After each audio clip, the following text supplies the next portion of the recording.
This is iFanboy Pick of the Week, episode 920, brought to you by iFanboy listeners just like you.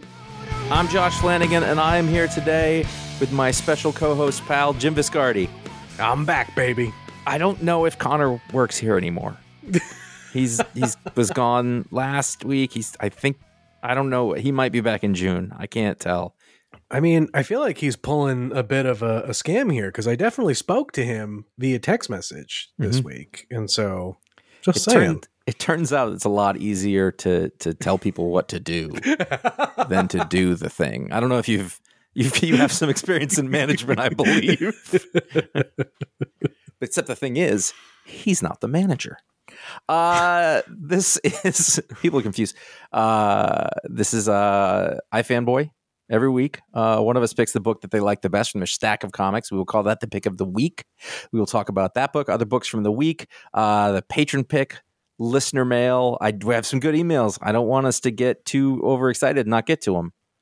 So just warning you, you're like, that's still your problem, Josh. I mean, it's just one of those things where I feel like anytime I'm on the show, we always end the show and you go, oh God, we went so long, they're going to kill me.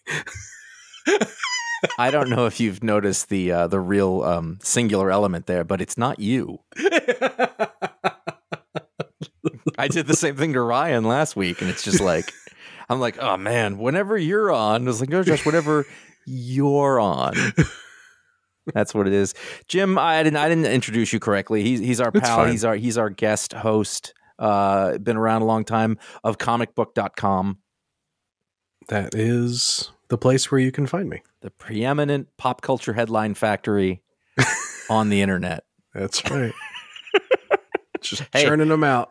It's an art I don't know. Freshly baked. There will be spoilers of the books. If anybody's been listening for a long time and they say, oh, Jim's on, and you're like, whoa, cool, and a Moon Knight book came out this week, I believe you're about to be either disappointed or delighted. You had the pick. I did. And look, I'm going to be fair here. I did not pick Vengeance of Moon Knight number 3. Of the Moon Knight. Of the Moon Knight. Ranked high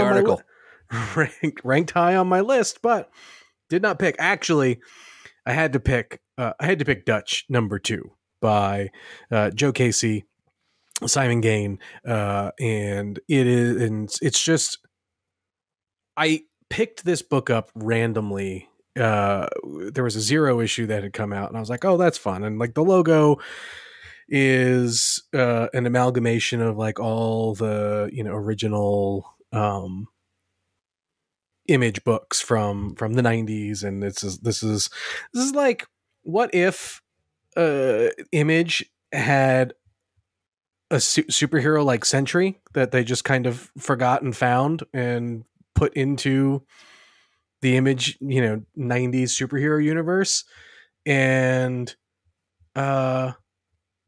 you get this book, and it's the kind of book that Joe Casey does so well. It's like, what if Cable and was also the Punisher, but also doing the Dark Knight Returns in the Image universe, basically, is what this book feels like to me. Like reverence for Bronze Age Marvel at the same time. Yes. Yeah.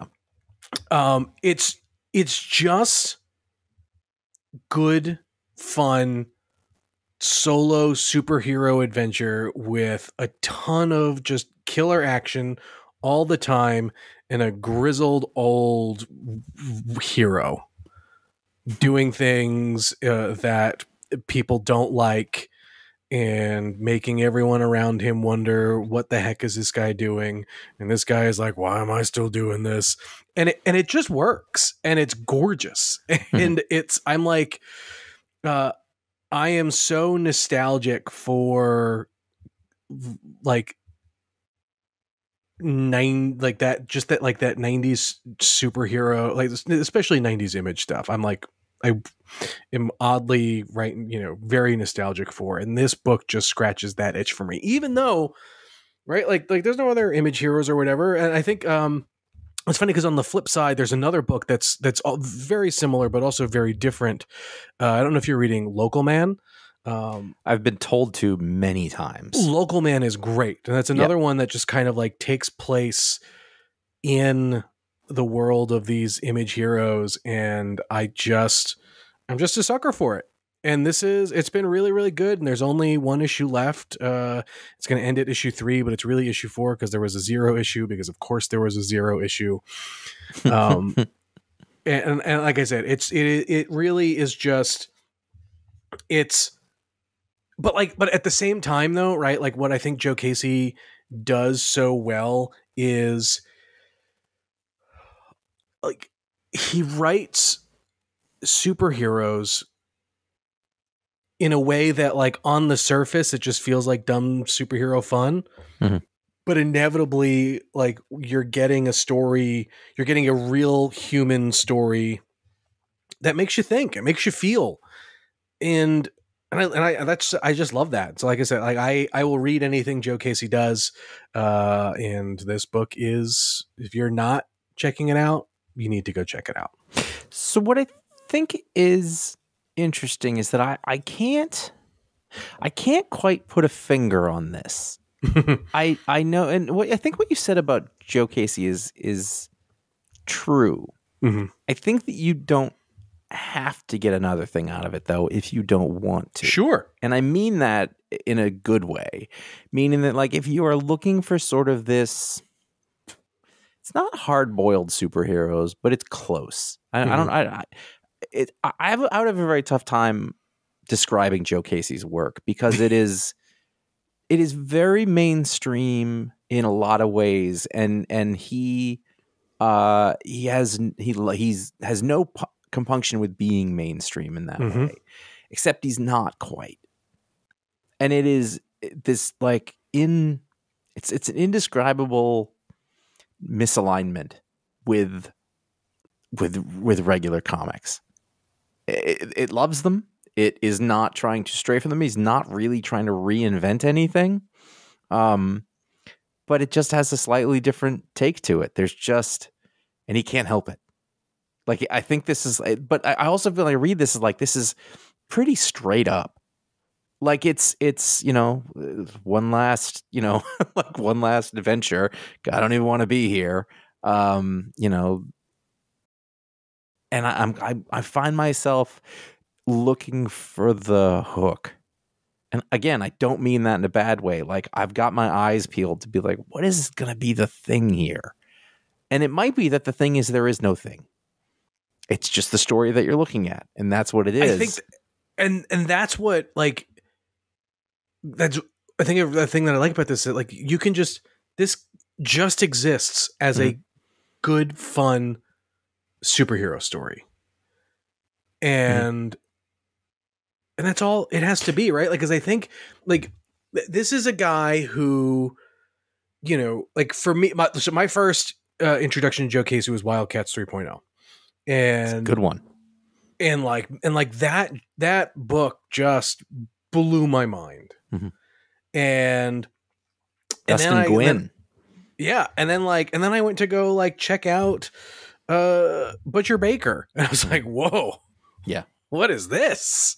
Like, even that really avant-garde stuff though is still very rooted in, Steve Ditko, Stan Lee, and Jack Kirby. It is. It is. Because he loves that. Right. Yeah. And so like I said, I love Joe Casey, and I think he is one of the most underrated creators in our space. That's because Ben 10 got toy money and he doesn't have to chase the dragon. Right. I mean, good for him, right? But yes. But like I said, this is a guy, like, read his creator-owned stuff, read his work-for-hire stuff. It's all just as good. And like I said, like the quality level for a Joe Casey book never dips. And so anytime he puts out something new, it's, you're going to get quality, and Dutch is no different. What I think one thing about him that's interesting is he's very good at, because of when he sort of came up, this feels like a comic that has existed for a very long time. Yep. You don't need to, there's no big backstory or whatever. You sort of get it as you're going along.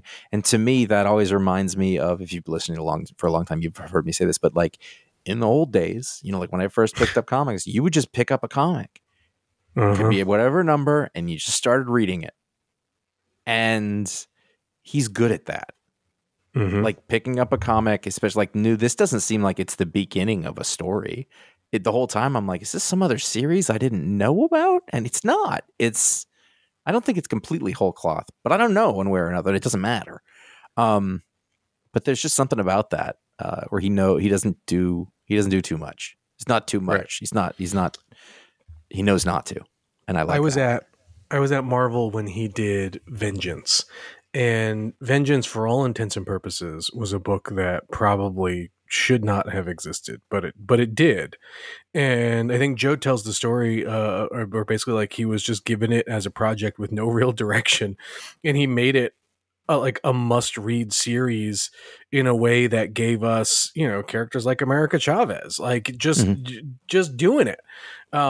And it's just a phenomenal miniseries. And it's one of those things where like that book shouldn't exist, but it does because Marvel had a gap in their in the publishing schedule, and like he just, you know, he filled in the slot and freaking knocked it out of the park. No, you're right. I was sorry. I was like looking up, trying to sort of put it back in my head. And there's some article. It was a book that basically. Yeah, I remember it now. They had Gabrielle Delotto covers, or Gabrielle Delotto covers, and they said it needed to be about villains in some instance, and that was all he had to go on, and he just made it work. And like it's just wild. That's how good. 6-part miniseries. Yeah, the first headline I saw. So it turns out that Marvel's 2011 miniseries Vengeance is pretty much the best thing ever. I was like, yeah, that's what he's saying right here. Yeah. Yeah. And also just because I want to make sure Simon Gain, British artist, if you look through, he's worked on a lot of series that you would probably remember bits of it. Like, oh, right, this, the Vinyl Underground. He did some Northlanders issue. Great artist for this. In much the same way is that it's sort of modern and it's sort of cartoony and it's sort of reminiscent of the time, but is also of the now. I like that sort of art that sort of straddles eras, and he's doing all those things really well, along with the colorist Francesco Segala, who also colored the next book, unless I got it wrong. No, I think you're right. Yeah, and Russ Wooten, the letterer of all Image books. Not That's really, right, but many of them. Moving along, I was delighted and surprised, and I would like the listeners to know I had nothing to do with G.I. Joe, A Real American Hero, number 305, being on this list. But I'm here for it, obviously. Because you are younger than me, as we've discussed many times. Yeah. And G.I. Joe will mean a different thing to you, or at least come in a different context. I started reading G.I. Joe with Devil's Due? When this series started. Like, when it was picked back up, I guess. No. Like when Skybound put out the first Larry Hama issue that they had him do. Oh, geez. Yeah. Wow. I have read zero G.I. Joe but I was getting into the Energon universe stuff. I was all caught up in the, all of that hype. And I was like, well, let me give this a shot. And I was like, wow, this is phenomenal. And then there's a guy at Comic Book, Jamie Lovett, who's been reading Larry Hama's G.I. Joe, for forever. And he mentioned to me the other day, he goes, honestly, Jim, this book should not work, and it should not be as good as it is, 30 years later, basically. And it is. And I love it. And it's like one of those things where like, this is the perfect example of why when good comics work and how they work is I picked up, I guess it was issue 301, I guess. Yes, I picked up issue. Yeah. I picked up issue 301. I loved it. I read issue 302. I loved it. And I said, you know what? I'm going to dive in. And I went all the way back. You're on board from there. And I'm on board. There's a lot of random elements going on, but again, you got, Larry Hama's 70 plus, but he's been doing literally this book for 40 something years. Yep. But he manages to do that thing I was just talking about with Joe Casey, is that you can pick up an issue, you don't have to know anything. And which is weird because it's pretty convoluted. There's a lot going on. But like the fact is, like, I wasn't reading this, and I read G.I. Joe for, off and on for years. I'm very familiar with it or whatever, but I picked up really randomly issue 297, 298 from IDW just one week. It was light, and I was like, oh, I'll read this. I haven't. And I was like, that was awesome. I had no idea that the series was going to, air quote, end in 2 issues. But it didn't, and then it started up again. I was like, I'm so happy. And then, Chris Mooneyham, I mean, killing it. Just, yeah. It's all, I don't know, man. He figured out the tone. And in one of those essays, he didn't grow up with G.I. Joe. He didn't know any of this stuff, but he's not missing a beat. Ugh. It's, if you can go back and read an issue of G.I. Joe from like 1986, and I don't know if it's as wacky as this, but it's just like this. Like those issues, after it shakes off a little of the rust, once it figured out what it is, I mean, they're just good. They're good comics. You can't go wrong, and it's weird that he's still good at it. Yeah. Like this idea has been driven, not literally, but almost as literally as you can, just driven into the ground and squoze every possible angle. And I'm still like, bring it on. Like in a way that I am not with most mainstream comics. Like I come and go on Amazing Spider-Man. I'm just like, all right, let's give it a little distance. But this just, and it feels so much more energetic and imaginative than a book that has been written for 45 years should by the same guy. Like he we know a lot of people who are in their 40s and are over it. Like,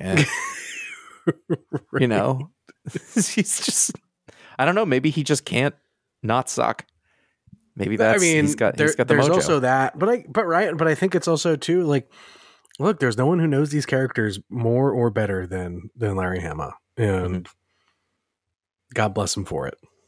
Yeah. And it's amazing that he still gets the opportunity to. Now, the other side of it is, he's been frank about this, is that, I have to keep doing this. I don't have, he came up working in comics in the 80s and 90s, which is no kind of retirement plan. That said, I hope he's not miserable, because I think he's doing great work, and it brings me joy. Yeah. So, and he's probably getting a pretty fair rate too. So yeah, it's good stuff. I read X-Men Forever #1. Did you understand it? I had finished all of my books, and there was a slight chance that it was going to be the patron pick. And I went, all right, I'll read this. It should be noted, I don't always love Kieran Gillen's stuff. I like some of it, but when it gets into the X-Men stuff, I'm always completely lost. And such it was again. So what is this? Why are we talking about it? So here's the thing. So I love Kieran writing the X-Men, and actually his Immortal X-Men has been one of the very few bright spots for me in the Krakoa era that I'm glad we're finally leaving behind. Wait, are you saying that you didn't love the Krakoa era?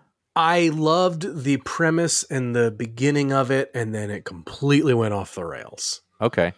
There were some bright spots here and there, but nothing with a sense of like, I didn't read anything on an almost full ongoing basis, kind of after, like the second event they did in this era. The Swords one. Right. But Kieran, but I've always loved Kieran on the X-Men, even before all this, right? I think Kieran writes very powerful superheroes very well. And that's basically what Immortal X-Men was. And to an extent, you get a bit of that here. The thing that, about this issue that totally blows my mind is I don't know why it came out this week. It should have come out like a week or two before. There are some timing issues on all this. Yeah, where like it's got a bunch of events that we kind of already know and only really sets up, or only moves forward some of the Xavier plot forward. But I think it's one of those things where I just get sucked in anytime Kieran is writing Sinister and characters like that, where I'm just like, yep, okay, I'm here, I'm in for this ride and that. But I did like halfway through going like am I like did I miss something here? Like am I having deja vu? And then basically by the time I got to the end of it, I was like, oh, okay, well that's where we're at. But so I blame more the scheduling of this book than anything else. So give me what you would say is your brief summary about what happened to these people who I don't know. And also, I will also just the context of because I didn't read it and it was never made clear to me as I read books. Usually I pick up on things. I never understood Sinister at all. But recently I ended up, I wanted to know what the deal was with the guy from, who's the leader of Orcus? Oh. Dr. Stasis?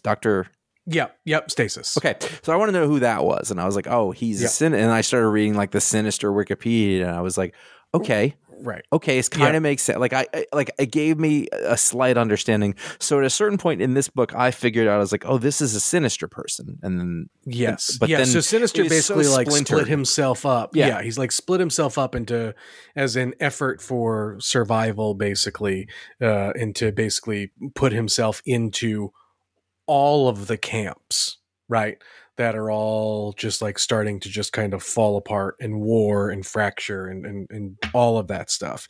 And then inevitably, in an effort where characters are thinking they are outsmarting Sinister is feeling like, well, no. Like Prime Sinister is, kind of, or Nathaniel Essex is like, I've outsmarted all of you. In a sense. And so it's a very like, aha kind of moment as all of these different groups are, they've called this, it's a very apropos Fall of X kind of thing. Like all of these groups are falling apart. And this book basically gives you a bit of insight into what's kind of going on around the world of X-Men, but then also at its core, kind of pushing the narrative, kind of pushing Xavier's plan mixed in with some more of the Sinister stuff. Also, too, Xavier and like what they've done with Xavier, and like I miss. Like I'd even take Xavier with his Cerebro helmet back at this point, but like bald, bearded, walking, talking Xavier, I'm not into. His beard's not even gray. He's just young and healthy. I mean, I guess they were like, they were resurrecting everybody, and why should he be in a wheelchair in the world that, he has access to? Fair enough. But, right. It's not the same. It's not the same character. Is he the same character? I don't even know. I mean, presumably. But like, that's my whole thing with the Krakoa era too. It's like, I feel like they've turned a bunch of X-Men into plot points and whatever, and not necessarily... have left a lot of the characters behind. I don't even want to get into what they've done to Beast. But is he evil now? He's like super evil. Oh, that's terrible. I mean, he's kind of been drifting that way even before the Krakoa era stuff, but like they went full blown into it, and like we already have an evil Beast. Like we've got Dark Beast. Like just let Dark Beast be the evil Beast. Mm-hmm. The Age of Apocalypse Beast. I mean, it's like a kill your darlings thing. Like maybe that makes you long for the other one. But I guess maybe, but hopefully that's what we get when whatever this new X-Men line stuff is. He really is one of those lovable characters, though, that you don't want to be. Right.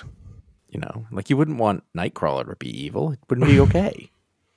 Right. It's not his heart. So Invincible Iron Man number 666, I noticed, because we put the real numbers on here. So 666. This was the not the culmination, but sort of like the beginning of the culmination of Tony versus Fei Long and all the Mark 72/73 armor and everything. And I think what was interesting about this is I realized, I was like, oh, they're doing the Death Superman in here, which may be some sort of sign. I don't know.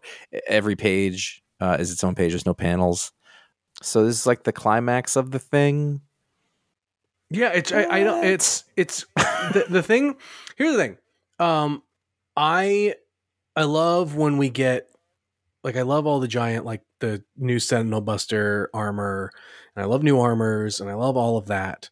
But it feels my only real like hesitation with the book right now is it feels like it's about to come to a screeching halt in a sense, or at least take a weird divergent in that, like we're getting like, or it looks like we're getting a Tony stuck in his armor story before it officially finishes up. But I love Iron Man when we get big robot battles, basically, you know. But I also love. I didn't think I was going to like Tony's relationship with Emma, and it's really grown. Yeah, it's really grown on me, and I'm really enjoying it. That was the thing I was loving about the book, really. And I've been reading Iron Man for years now, pretty much unbroken. And it's a little like, he's out of money, he's lost his company. Yeah. And I was like, can we just make him like, yeah, tell the story, do whatever. But it's been like this for years. It's just like Thor. Like, I'm sad I don't have my hammer. You know, whatever. Just like, okay, let him be. Let him be Tony Stark again. But the thing is that Emma Tony thing was really compelling. And in that same way, like at first you're like, this is a terrible idea. Right. And then, you know, like Jerry Duggan won me over, won you over. I'm sure there's others. And so she's not in this part of the story. And I feel like I get it that this is his like confrontation with the big bad guy, but it's her story too. And having her not here is crappy. Yeah. And also just a big fight between him and the other guy. Well, I mean, you need that every once in a while. No, you do, but like, and there's obviously like they're going to bring him low. It's like, oh, I can't get through this. Right. Can I tell you something that really bothered me in this? Sure. And I didn't love this issue for all those reasons. At one point, like he flies out of the 73 and he's flying around in the 72. I'm just impressed I remember these numbers. And then he decides, oh, I got to get back in the 73. And then like on the next page, he's inside it and he's manipulating it. He's apparently in some giant room, which is that ongoing question of like, when we see Tony Stark like that, right? Is he in like, where is he? Because he's in armor. And then he said, and he doesn't have his helmet on, and he says, oh, and I took my helmet off. And I was like, why and when did you take your helmet off? You didn't need to do that. I get it, in a movie, they're actors. You can just be Iron Man in the Iron Man book. It's on the cover. I don't need to see his mustache. Yeah. And it was just this, like, it was this manufactured peril. Sure. That didn't need to be there. Yeah. And that sort of shot for years. I think Bendis was the first one to do it. Or maybe it was Warren Ellis, Armor Wars, or whatever. Just that when he's in the armor, he's standing in a big glowy black room. I don't need to see inside the armor. I get it. It was in the movies, but there's a reason why it was in the movies, and it just doesn't need to be in the books like this. And I find it confusing because then I have to, you know what? I'm taking it back a little bit because I was about to say, then I have to think about it. And then I was like, it's awesome that comics make you think about weird shit like that. I just don't like this part, this one, I guess. It throws me out of it. So that's totally subjective. That's fair. Yeah, but it feels like, oh, the book changed. Now we have to do this other thing. Also, I looked up Fei Long on something because I was trying to remember who he was because I was getting him mixed up with a Sinister too because he's pink. Oh. The other whatever, and like he's just got normal parents. I mean, like but you know how the Marvel has they all do, but they have the ratings next to their attributes. Well, Fei Long's thing is that his intelligence is a 6, and I was like, then what's he even doing here? You know, Iron Man, Tony Stark only goes up against 8s at a minimum. This guy is holding his own, took over his company, apparently built better armor, and he's a 6. I think that's on an official site. I think We gotta get that Marvelpedia. I was what? That's horrible. That's like, yeah, it's like Spider-Man's strength is a 3. It isn't. He's 8, maybe 7. Right. And if he's angry, not angry, he needs to save somebody, guilty, he's a 9. Easy. Yeah. That's how it works. And now we come to The Vengeance of the Moon Knight from Jed MacKay and the delightfully pronounced Alessandro Cappuccio. That's right. What's going on? Look, here's the thing. The actually, had this have been last issue, would not have made the list. Would have been a little down on the book, but this book or this issue really kind of picks it back up, and I think it's one of the things I think Jed MacKay does really well, and especially kind of in concert with Alessandro Cappuccio and Rochelle Rosenberg, the colorist, is when Jed needs to get all of his,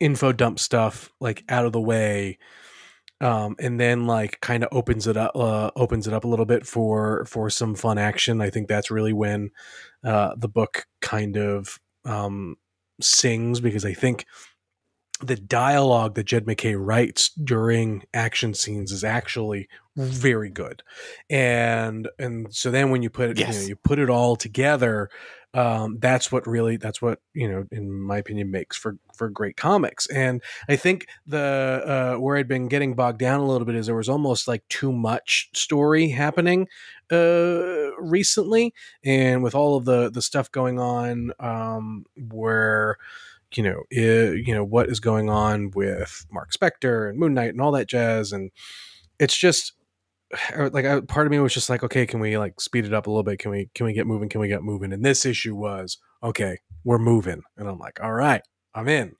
So he's a vampire now? Yes. In a sense. Kind of remember that. Yeah. Look, I think this whole kind of twist has been very interesting. I don't know as if it necessarily needed to, like, I mean, I get it. I mean, they, wanted to get another sales hit, and so they, rebooted the series. But this felt like it could have been more of,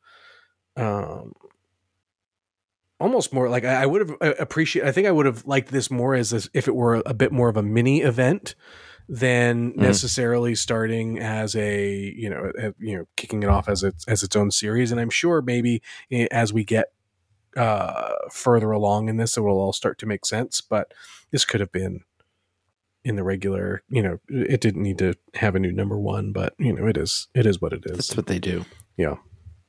Every chapter is going to get a new number one. I do dig the the modified costumes and stuff like that. And so, but yeah, as I said, I didn't want to say too much about it because I know I talk about Moon Knight all the time when I'm on here, but this was one of those, if you were like me and kind of just wondering when and where the story was going to pick up, this is where it picks up. All right. It's with the art in this book is weird. There's certain pages where I'm like, wow, that's gorgeous. And then there's other pages where it's not really doing much. Like the ones where they're sort of standing around talking. Yeah, that's what I say. Like, weird. But then when they're in costume doing stuff, it looks amazing. Yeah. That's weird. Yeah. And then sometimes they're like I said, especially in like the last issue, there's too much of the standing around talking. Which just like, it's one of those things, like it's a rule you can break if you're really good at it. But you aren't always. Superman number 855 by Joshua Williamson with art by David Baldeon and Norm Rapmond. You put this on I here. did. For some reason, I'm surprised that a Superman book. Yeah, I don't really read Superman. Yeah, that's kind of what I was getting at. And so, but I love Josh Williamson, and so I wanted to when I realized that Superman was more the superhero book, I decided to give just to give it a shot. And I've really liked it. And like this is, it's the end of an arc, and I mean, man, Josh Williamson made me a Superman fan in a sense out of this, and more so, he made me a Lex Luthor fan throughout this. I think Lex Luthor is the most malleable villain. Yes, in that he can be anything, Yep. and he works really well in that way. He because you never quite. It's not like he's converted, right. You're like, oh, he's a good guy now, but you get the sense like, he wants to be, but he's a narcissist. Sure, he only cares about himself blah, and blah, survival blah. and glory and all that. But like when he's forced to, I think like he works when he's forced to do something that he doesn't really want to do but has to do. That's when I think he's fun. There's a big retcon here, is that they basically said when Luthor got to Metropolis, he was trying to be a superhero. First thing. That's new, I think. I mean, if Conor was here, he would tell I me. have no idea. I love that he's really been married to green and purple all along. And why? Like, those are the Joker's colors, right? Right. There's one bit in here that I did not like. And there's a bit where they're at Supercorp. Uh-huh. And Clark is playing super CEO, and Lois like breaks in, and he rolls his eyes at her. He says, "We'll talk later, Ms. Lane," and he's rolling his eyes, and I was like, never in a million years does he roll his eyes at Lois Lane in front of other people, right. in his dumb coat. Yeah, I'm not like, I get the idea. I think they're having a ton of fun with the designs. I hate all of them. Yeah, that's fair. But I don't hate that they exist. Right. If that makes sense. Like, I'm like, it's all horrible, but I get it. I accept that. There's that one page with Parasite, which I think is fantastic. Mm-hmm. I've been a good Superman. I want to help. And he's like, you are, Rudy. And I actually really love the art in this. Yeah, I was just going to say, it's super exciting. I do not like the model of Superman in some of the pages. He looks too much like John. He looks too young. But other than that, like sort of the storytelling and the figure and the dynamic action and the everything, I was like, oh, this is really great. This is beautiful. So I was up and down on it, but ultimately it's a fun Superman book. So it should be wacky, and it is. It's fun. Wonder Woman number 807 or 7 from Tom King. And Guillaume March, who is not the normal artist on this, but is a delightful guest to come on. This was one of those cute timeout stories where Wonder Woman and Superman go to the Intergalactic Mall, which is like the Mall of America, but in space, the Andromeda Mall. And they're trying to find a gift for the birthday of the man who has everything and wants nothing, Bruce Wayne. And they have a nice day out at the mall together, and it's a sweet little story. And it's one of those things where you get to see, Superman and Wonder Woman where they don't have to worry about anything, and they can just be comfortable with each other. And it's one of those, no one can know what they know. No one else understands each other like they do. Much like two old comic book podcasters. Like, we get it. Yep. It's okay. We understand. You can relax here. This included the world's worst pun ever. Where Superman said, what if we just get him a soda and we drink all the liquid out of it, and then you give him the thing Batman loves most, just ice. which I took directly to Tom King. I said, Tom.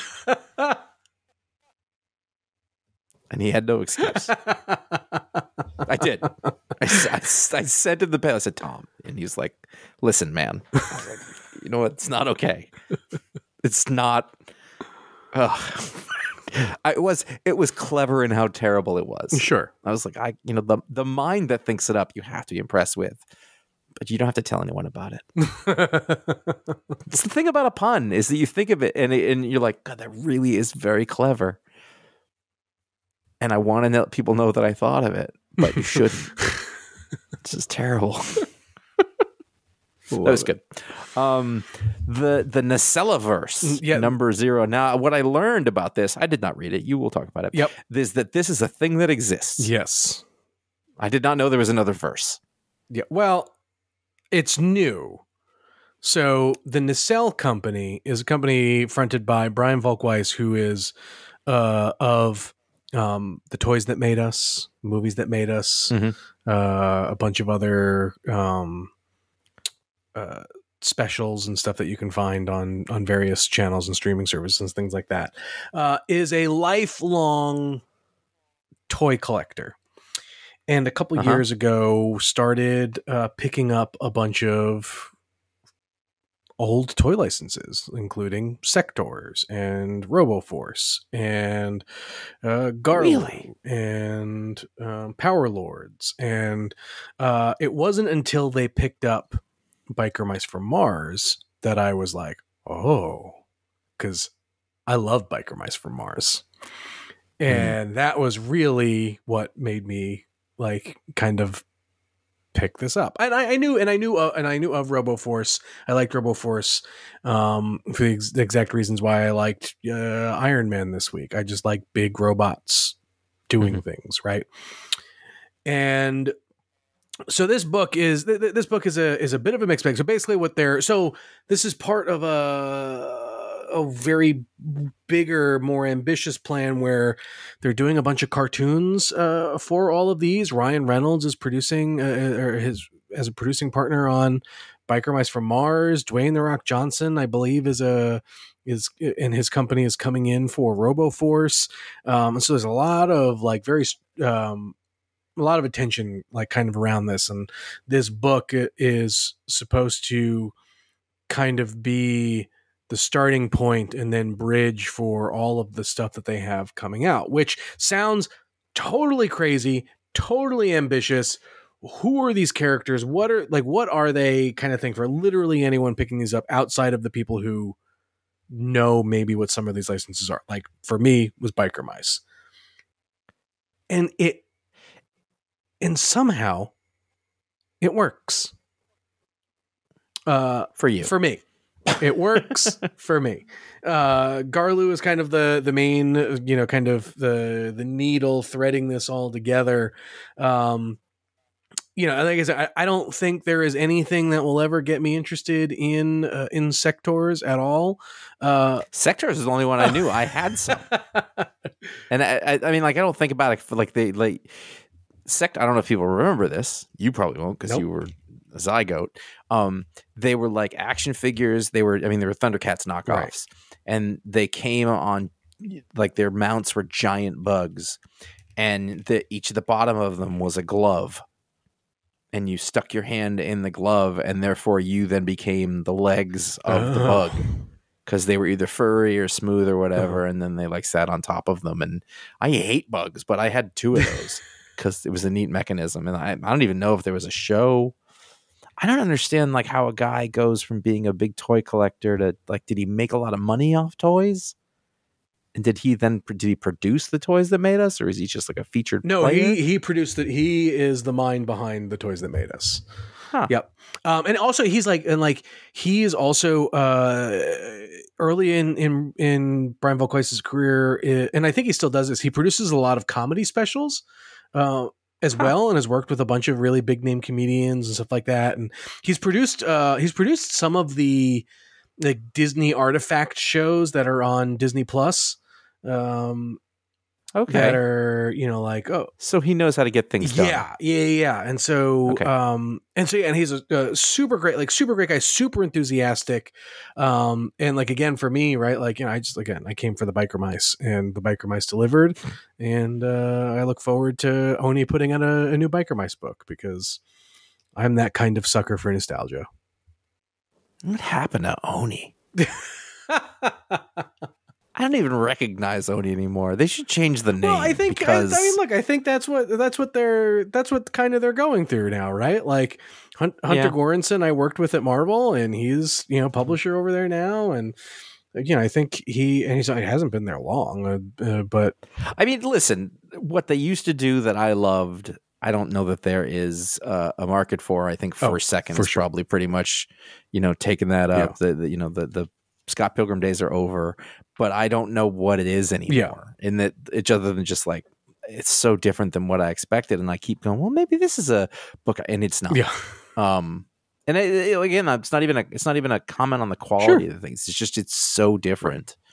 And Image is different than it was 10 years ago, 10 years before that, but different than it was 5 years ago. Crazy. So. Those are the books that we wanted to talk about.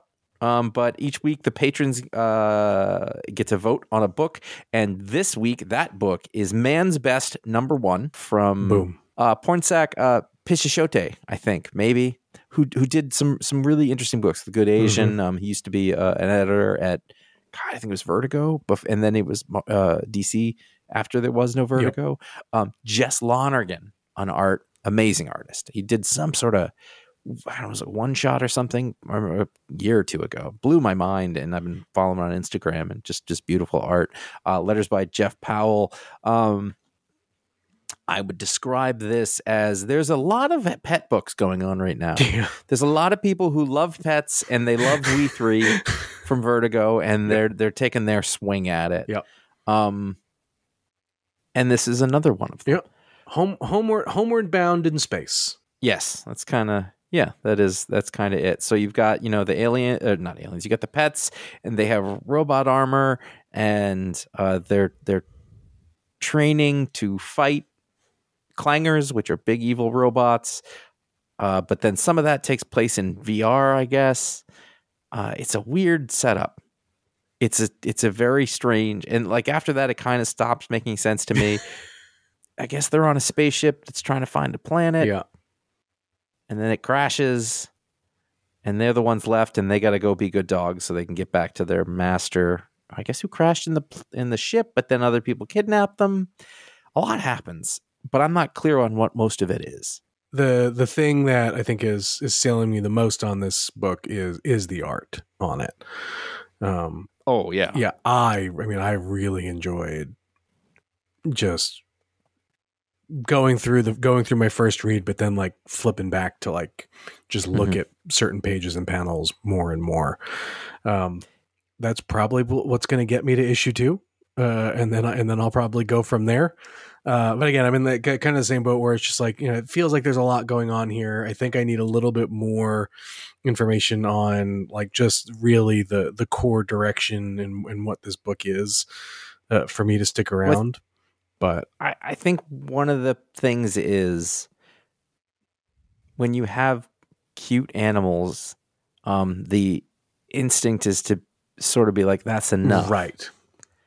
But what we have here is a cat, a dog, and a cat. Nope, 2 dogs and a cat.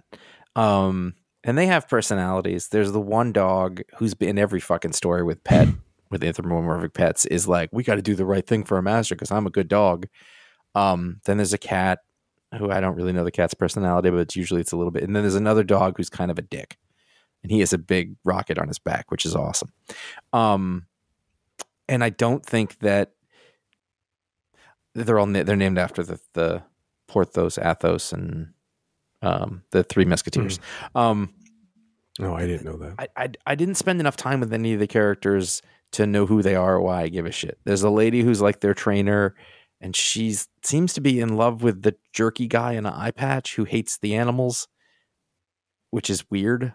I don't feel like I was introduced to the characters very much to give enough of a shit about them at all. And as such, because the pet characters are really very little cookie cutter. I've read a lot of books like this exactly recently. What you would expect them to be. Yes.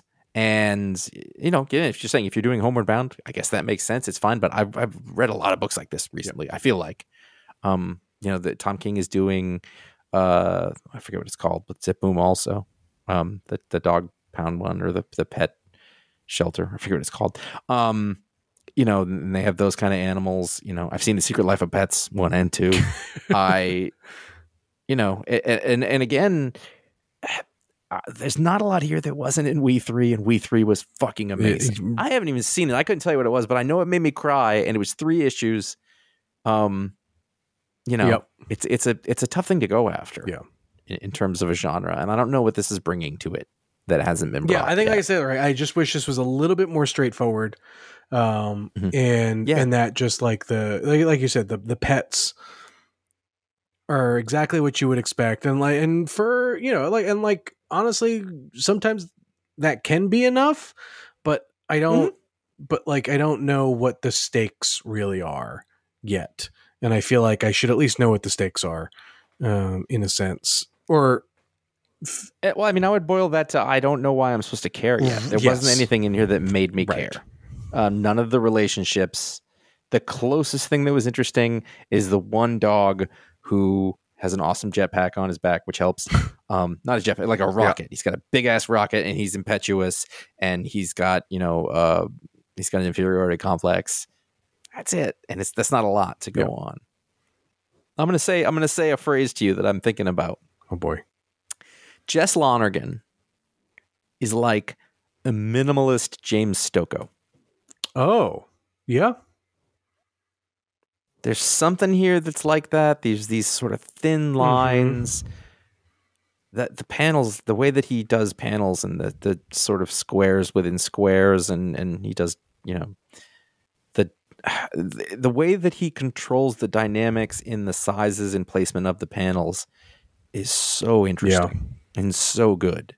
It's the kind of work that you don't see very often in mainstream comics because people don't have to, I guess. Like there's a way to, and that's tricky because you don't want to try to be too inventive, but it works really well in here. And as I look through, it seems very deliberate, and he's controlling how things feel by cramming panels together or letting them breathe, which is not like a new thing.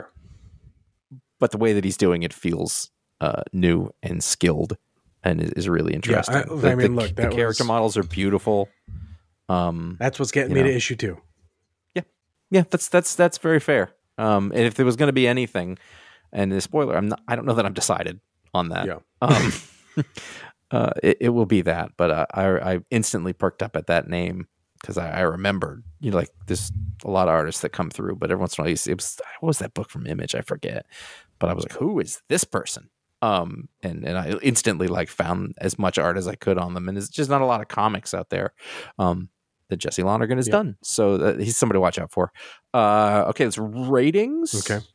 Ratings. 3. This is out of 5, right? Yes. Yeah, 3 is fine. I think 3 is fair. I think 3 is generous.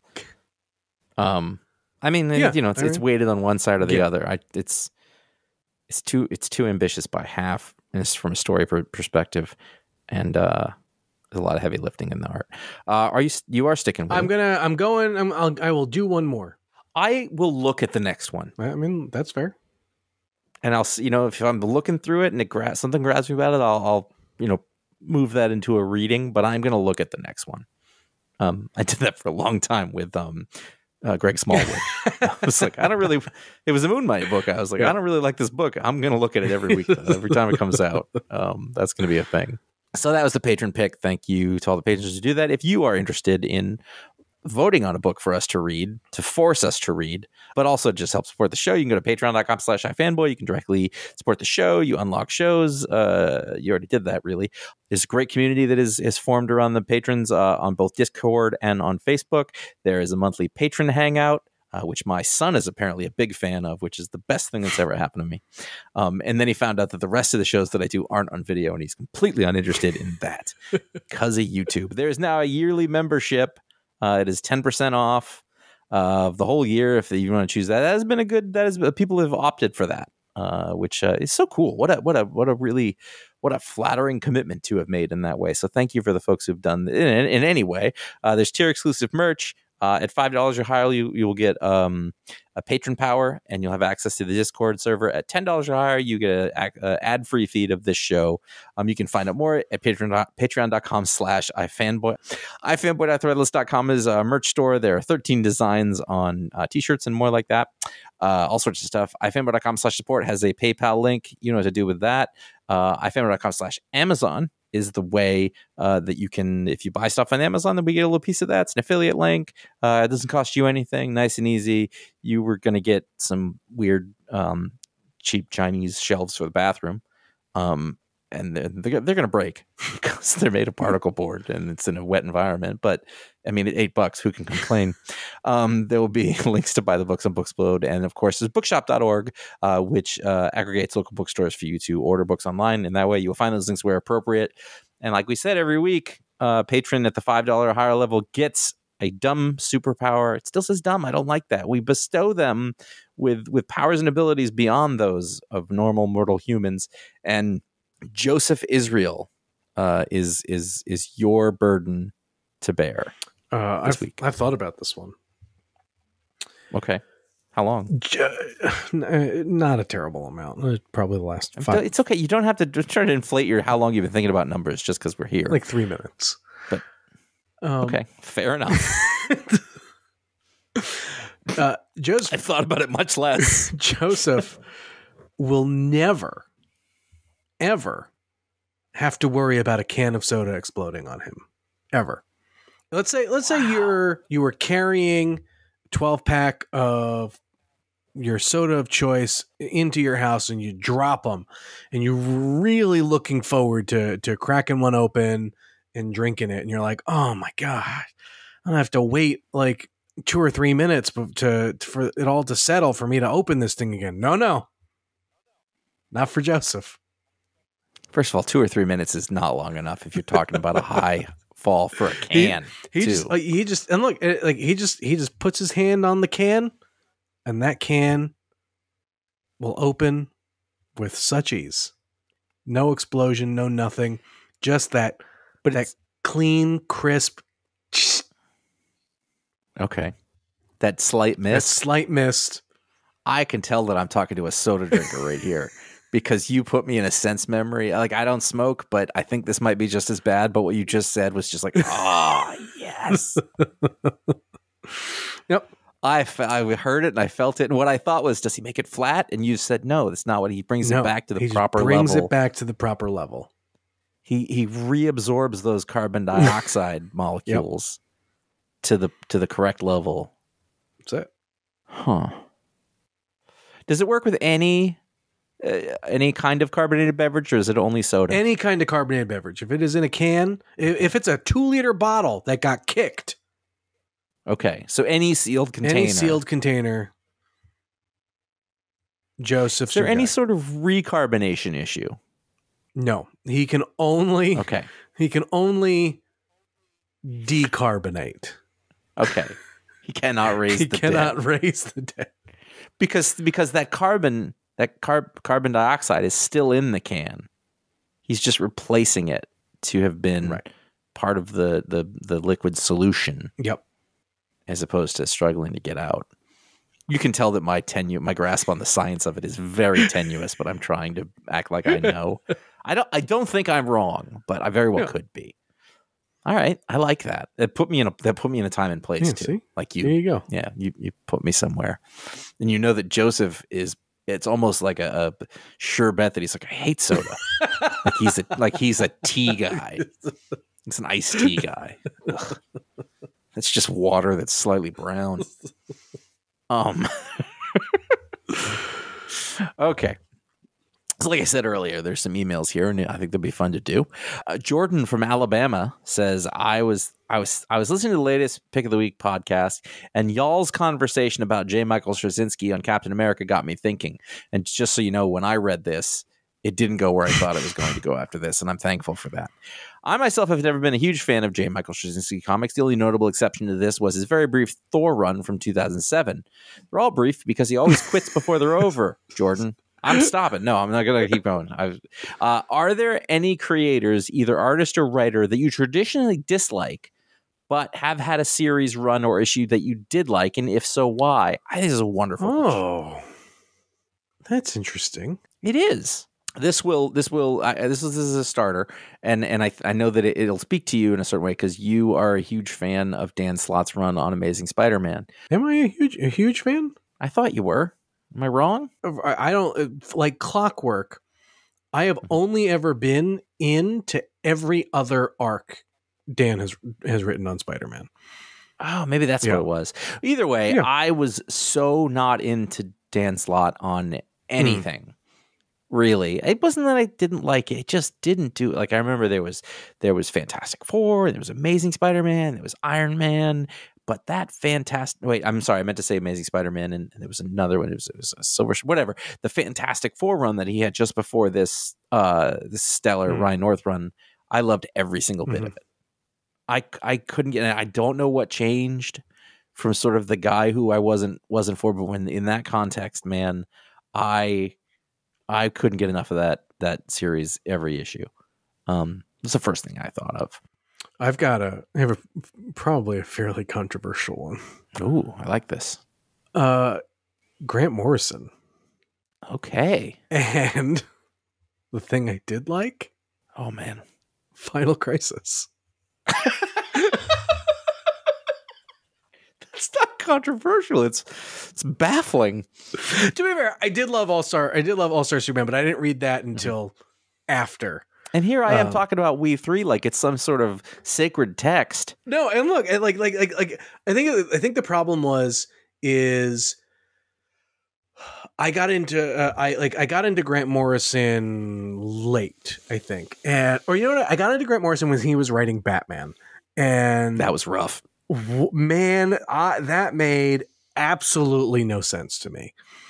And then I tried something else, thinking maybe it's me. Then I tried something else, and I was like, I don't get this. But then Final Crisis was happening, and I had just really gotten into comics, and it was probably the first DC event that was happening as I just got in. And I read it and I was like, wow, this is great. This is like, I don't like this. It was one of those, it's the same feeling I get when I read Jonathan Hickman books sometimes where like, I don't truly understand what's going on, but I have enough of a grasp of what's going on that I'm like, oh, I'm interested. And then I read All-Star Superman, and then I read We 3, and I was like, oh, these are the books that now I understand. Yeah. But for a while I was Have you ever read Animal Man? No, I have not read Animal Man, and everyone keeps telling me to read Animal Man, but that feels like something that I don't know if I care enough about Animal Man. You don't have to. I mean, like it's one of those that's real good.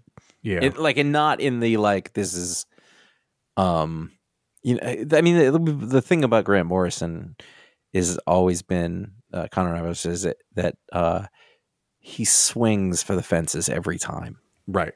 Every single thing is a full on haul. And you're either going to like it or not, and he's either going to succeed or fail, and he's failed. I mean, it's subjective. Some people love or whatever, but some things don't work out. But you just got to appreciate the hustle of it. You know, it's just like I'm gonna throw everything at this, and it may or may not come out at the end, and that's just how he rolls. You know, it's like a Top Chef episode. Like just go for it. That's a good answer. I like that. And then I'd say that if I really wanted to zoom in on exactly what the question is, the first Paul Jenkins thing that I ever read was Inhumans, which was a miniseries that came out of the relaunch of the launch of Marvel Knights. It was one of the series along with Kevin Smith's Daredevil, and a very forgettable Punisher, and a Black Panther or whatever, and Inhumans, drawn by Jay Lee, remains one of my favorite miniseries. Not necessarily because it's one of the best things I ever read, but it's one of the first things I ever read with those characters that opened my eyes to be like, oh, wow, this is great. And it was very early in my sort of like reading comics as a young adult kind of thing, and where I was trying to sort of understand the form and everything. And I just loved it. And I've said since then that they're some of my favorite characters. I couldn't tell you another Inhuman story that was worth a damn since then. Yep. But that was it's legitimately the only one. Kind of, yeah. Like the Kirby stuff. Right. And so based on that, I said, well, I got to follow this Paul Jenkins guy, which has proved to be a huge mistake for me. And I've liked almost nothing he's ever done. And people got to remember. You didn't like the original Sentry stuff? That's the next thing that him and Jay Lee did was the Sentry. Yeah. Right. No. Oh, I loved it. Oh, No. I loved it. Man, I followed that guy around for 5 years, and at one point I was like, I think I hate everything he's done. He's some great issues of Hellblazer, I will say that. But like since then, the Sentry, like, and it was a huge, like at the time it was hugely hyped. Right. And it was like going to be a really big deal. And so it's one of those things that you go in, and I was all in. Like you go in and you're like, I'm so into this, and we're going to see it, and this is going to be great. And you're reading it, and like, it takes a little while. Like the first time I saw The Phantom Menace, I'm like, oh, I don't think this is good. Like it didn't occur to me that it wasn't going to be good. Right. And then it just got worse and worse. And now the Sentry is hilarious. Yeah, that's my like, it's sort of backwards. Like I love the first thing and then never again. Mm-hmm. I'm sure there are others. This is an awesome question. For sure. You want to read the next one, and we'll sure finish it up. This one is from Jason, Parts Unknown. I've been thinking about this for a month or two now. A couple of months ago, I read 4 or 5 comics, and I thought to myself, boy, those are great. And then the following week, I read 7 or 8 and thought, oh man, those are terrible. When I was trying to dissect what made one week good over the other, I realized that it wasn't the comics themselves, but that I was in a good mood reading one week over the other. The week they were good, I was reading them as part of winding down at night. And the week they weren't good, I was reading them earlier in the evening while our home was still buzzing with activity. Since this obvious discovery, I now won't read my comics each week until I'm in the wind down phase of the night. It won't make a bad comic better, but it has made me enjoy what I'm reading a bit more. This is a long-winded way of me asking, what mood do you try to create for yourself when you're reading your comics for the week?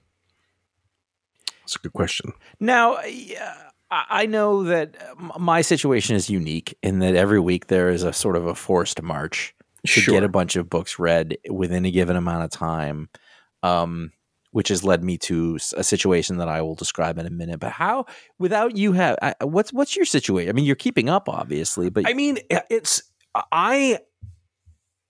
I have never. Well, no, that's a lie. The only time I ever read comics not work related was like the 2 years I got into comics before I started working at Marvel. And so I have always had to read them for work. But that said, there are books that I will purposefully wait to read when I have the time to appreciate them and can take my time with them. Mm-hmm. And I save those books. And I'm fortunate, that in my spot, at Comic Book Now, like I don't have to be as on top of stuff like the Wednesday they all come out. Mm-hmm. But it doesn't stop me from all needing to continue to read a bunch of stuff to keep up and see what's going on and see where, if there's stories and things to come out. But no, I mean, like, look, it's I need to, when I have a stack of stuff that actually, a perfect example is just recently I read It's Lonely at the Center of the Earth by Zoe Thurgood. Yes. And I really wanted to read it in one go. I did not want to read it in parts. I really wanted to sit down, read it, and get through it. And so I put the book off for quite a bit because I just didn't have the time to do it. And then it got warm out here, and then I was asked to moderate a panel she was going to be on at Emerald City, and I was like, "Well, shit! Now I really got to read the book." It just so happened that like we had a nice day. I sat outside and I read it, and I thoroughly enjoyed it. But like more than enjoyed it, not only did like I enjoy it, I enjoyed the time and the experience that I got while reading it. Mm-hmm. And I think that's important. It is difficult, I think, to put this in the context of being a recreational reader at this point for me. Yeah. I do know that I have evolved in this sense. There was a while where I enjoyed the ritual. When I did this job full time, I felt every week that I'd get my comics like it was like such a privilege that I would be reading comics, and I'd be like, I have to do this. This is my job. How lucky am I for that? And I actually was, when I was living in the city, in New York City, I used to go into the city, on Wednesday morning, because that was my job. I didn't have to hang out. And sometimes I take the subway. Sometimes I ride my bike, and I go to Midtown Comics at Grand Central. And then I would find a place to have lunch, and I would read comics as I did that. And I loved that ritual of it. Sort of in the middle section after that, when I had to squeeze reading in, and I would do it all on a Wednesday night, that got to be a bit of a forced march. And I think that was when I was closest to, like, I had to be in a good mood. Yeah. But, I also had to look at them objectively or whatever. And then for some reason over the past chunk of years, I don't know, pandemic or a little before that, the mood doesn't matter, I don't find. It's sometimes if I'm distracted or not, but I've got it down to like a very, like, I can be taken away by something and be like, wow, this is great. Pretty much anywhere. Like, I'm pretty good at it at this point. I think you hit the nail on the head in that, like, for me, I just need to not be distracted. Yes. I can be in a bad mood, and a bad book will put me in a worse mood, but a good book will pull me right out of it. I mean, I would go so far as to say I don't even hate reading bad comics at this point. I mean, like, I don't want to, like, as a whole thing. Sure. And sometimes there's bad and sometimes it's just worthless. But bad, I really, as a part of me, I'm proud of the knowledge that I have built for myself, and being able to recognize something in a comic that doesn't work and be able to sort of spot those problems or trying to work out why it doesn't. I actually find that, like, I don't know, academically satisfying or something like that. But the one thing that's different now is that of all this, like, I can find something to appreciate in a lot of comic books. I mean, we just gave a fairly dynamic review to Man's Best. Yep. But there's still a part of it I was like, look what this person's doing there. And it's also very, I mean, I think you know enough creators, as do I, like, you want to find something to appreciate because on the other side of that is a person to make a bad book. Right. But also there's another side of that is that there's a person who is almost certainly making less money than they would anywhere else who really wants to make comics. Some of them are assholes and aren't any good. You cannot like those books freely, but that's very few and far between. I don't know. I've become a little zen about it. Yeah. One thing is, and I get lucky, is that I get some books early, and I've learned to, the past few years, I have learned to space out my reading so I don't have to do it all at once. I can read a bunch of them. Like, sometimes I'll start before the weekend, and that gives me time to sort of spread them out. That helps me a lot. I don't want to read for 4 hours. It's not fun. But I can still appreciate them. That's a good question, though. It's something I think about because I've definitely noticed a change for me. Awesome questions. You can write to us at contact@iFanboy if you'd like to write in for a Media Explode show. Make sure you put that in the subject line. That is our non-comics podcast that we put out once a month. This last week, there was a Media Explode. We talked about something about the Oscars, and we did our TV, our TV to watch. I was going to say challenge. That's not exactly it.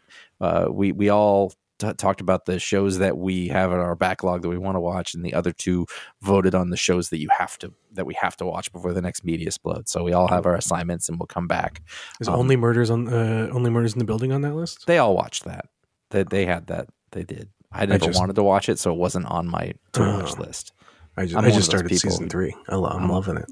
They do too. Well, my wife loved it. I'm not under the Martin and hey, they're both Martins. I just put that together. The Martin and Martin spell. That's just, it doesn't do it for me. Whatever. I have to watch The Gentleman on Netflix. I think I would have liked it better if we made somebody watch TV shows that they weren't planning to watch, but then you just go into it defensive and it wouldn't work. That's true. This past week, Toxplode finally came out. It was my February show. You do the math. I talked to Rob Williams. a Welsh comic book writer, currently slaughtering it on Petrolhead from Image with art by Pi Par.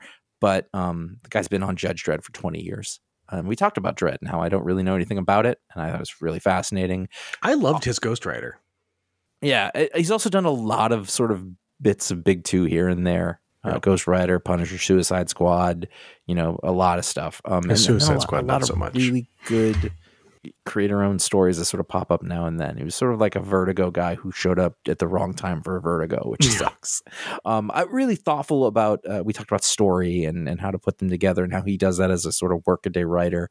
I mean, and like any sort of British person was like, I don't know if anyone wants to listen to this. I was like, no, you're here at the right place, dude. Again, if you're all interested in the craft of making comic books, there'd be a lot worse ways to spend an hour and change. And then Booksplode is coming up. Conor and I will be talking about the French adaptation of Homicide, David Simon's wonderful novel about Baltimore murder police by Philippe Squarzon. I think I'm saying that. Yeah, that sounds about right. I had to look at the cover to get it right. Volume 1 for sure. Maybe Volume 2, unlikely. That'll be out very soon. I've been dragging my feet on reading that. Not because I don't want to. Just there's no time. You can find our library of over 1,400 shows and counting at iFanboy.com, wherever podcasts are sold, bought, distributed, downloadable, or otherwise attainable, I'd say. You can follow us at iFanboy Comics on Instagram. You'll find out what the pick of the week is there before the show comes out. Sometimes it's the best of the week in panels. I don't believe this past week there will be. But Conor surprises us sometimes. You can follow us individually. Conor, the regular co-host of the show, CS Patrick, and I'm a Jay Flanagan. You are, what are you, Jim Viscardi? Yep, Jim Viscardi. There you go. Over on the Instagram, youtube.com/iFanboy, where you'll find all of our old video shows, posts. We post this show every week there. You can't go there to see the hangouts, but they do live on YouTube. I can't tell you where. You have to be a patron for that. You can consider writing a review or leaving a star rating or liking or subscribing or any of those things if you haven't. We appreciate that for everybody. And there we are. It goes so fast, doesn't it? It really does. It's a good time. It's good to talk to you. Oh, I love this. What a delight. What a delight. Is there anything that you have to tell the world about?